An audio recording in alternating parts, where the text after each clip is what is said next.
दोस्तों, blue whale दुनिया का सबसे बड़ा जीव है। सिर्फ वर्तमान में ही नहीं, बल्कि दुनिया में लुप्त हो चुके बड़े बड़े डायनासोर्स भी ब्लू व्हेल के सामने छोटे थे। ज़मीन, आसमान और पानी में रहने वाले जीवों में से ब्लू व्हेल अब तक का सबसे बड़ा जानवर है। ब्लू व्हेल 100 फीट से भी ज़्यादा लंबी हो सकती है और इनका वजन 50 टन से 150 टन तक हो सकता है। व्हेल्स की कई प्रजातियां जैसे बोहेड व्हेल्स 200 साल तक जीती है और किलर व्हेल्स 100 साल तक जिंदा रह सकती है। सिर्फ किलर व्हेल्स ही ग्रुप में रहना पसंद करती है। अब तक की रिकॉर्ड की गई सबसे बड़ी ब्लू व्हेल 110 फीट की थी और इसका वजन 33 अफ्रीकन हाथियों जितना था। व्हेल्स दो तरीके की होती है, टूथ व्हेल्स और बालिन। टूथ व्हेल्स में दांत होते हैं, इसे वो शिकार के लिए इस्तेमाल करती है। ये व्हेल्स फिश और सील्स को खाती है। टूथ व्हेल्स में स्पर्म व्हेल्स, किलर व्हेल्स जैसी व्हेल्स आती है। दूसरी होती है बालिन व्हेल्स। ये व्हेल्स टूथ व्हेल्स से साइज़ में बड़ी होती है। बालिन व्हेल्स में ब्लू व्हेल्स, हम्पबैक, बोहेड जैसी व्हेल्स की प्रजातियाँ आती हैं। इनके खुराक में ज़्यादातर छोटी मछलियाँ और छोटे श्रिम्प्स मतलब झींगे ही होते हैं। ये व्हेल्स शिकार नहीं करती, बस अपना बड़ा सा मुंह खोल के एक बार में ही छोटी मछलियाँ और झींगे अपने मुंह में भर के निगलती रहती है। दोस्तों, आप सोच रहे होंगे कि व्हेल्स इतनी बड़ी होती है तो कोई भी समुद्री जीव को आसानी से निगल सकती है, पर आपको बता दूं कि व्हेल्स की अन्न नलिका इसोफेगस काफ़ी छोटा होता है, मात्र 10 सेंटीमीटर। इसीलिए व्हेल्स बड़ी मछलियों को नहीं निगल सकती। इंसानों को भी अगर व्हेल्स निगल ले तो भी इंसान के लिए बचना संभव हो सकता है।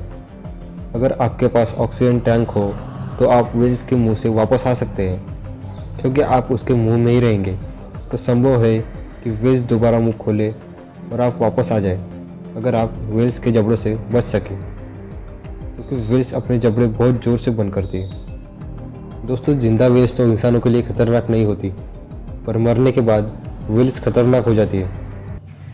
क्या बक रहा? जब भी कोई व्हेल मर जाती है तो वो समंदर की तेज़ लहरों के कारण किनारों पर आ जाती है। तब इंसानों के लिए ये कठिनाई का काम बन जाता है। दोस्तों, मरे हुए व्हेल्स दिखे तो तुरंत उसके पास न जाए, ये खतरनाक हो सकता है। मौत होने के कारण अगर व्हेल सड़ जाए तो उस एरिया में बदबू फैल सकती है, जिस कारण लोगों का रहना मुश्किल हो सकता है। इसीलिए व्हेल्स को ठिकाने लगाने की आवश्यकता होती है।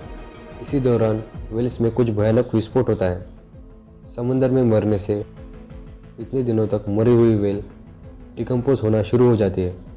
व्हेल के अंदर जो ऑक्सीजन होता है वो कार्बन डाइऑक्साइड में बदलना शुरू हो जाता है। डिकम्पोज होने से उसमें बैक्टीरिया और दूसरे सूक्ष्म जीवाणु पनपने लगते हैं। शरीर के अंदर अमोनिया और पॉइजनस हाइड्रोजन सल्फाइड रिलीज होना शुरू हो जाता है। व्हेल्स का मांस इतना मोटा होता है कि ये गैसेस बाहर नहीं निकल सकती। जितनी देर तक बॉडी रहेगी, अंदर का प्रेशर उतना ही बढ़ेगा।